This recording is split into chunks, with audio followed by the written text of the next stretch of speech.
Please follow along as I read the point of view exemplar text written in first person from page 97 of your workbook.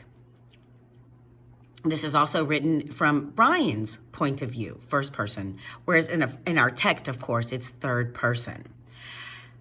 I just remember thinking, stop thinking about food, Brian. My mouth was dripping with saliva and my stomach was roaring in hunger pains. I knew I had to find something out there to eat. I tried to remember anything I had read or seen about finding food in the wilderness. I remembered a show on television about Air Force pilots and some kind of course they took, a survival course. The pilots had to live in the desert. They put them in the desert down in Arizona or someplace. They had to live for a week. They had to find food and water for a week. I remembered that they ate lizards for food. There were no lizards here, so overall, the show really didn't help me much. Wait, I remembered that there was one of the pilots that found some kind of beans on a bush that she used to make a stew. There weren't any beans around me, but I thought surely there should be some berries around. That's what everybody says. Well, I hadn't ever actually heard anyone say it, but it had to be true. I walked by the lake to take a look around.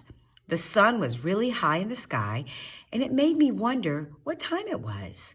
I quickly slipped back into that place, those memories I always try to avoid. If I were home right now, it would be one or two if the sun were that high. At home at 1 or 2, his mother would be putting away the lunch dishes and getting ready for her exercise class. No, that would have been yesterday. Today, she would be going to see him.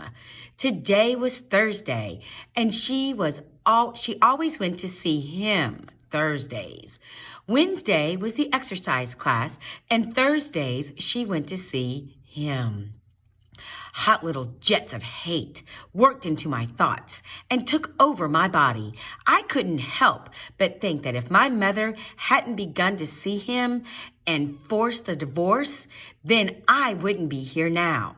I felt myself slipping further into despair. By this time, I knew this feeling and was able to block it with an imaginary brick wall. I shook my head and told myself to stop thinking that way.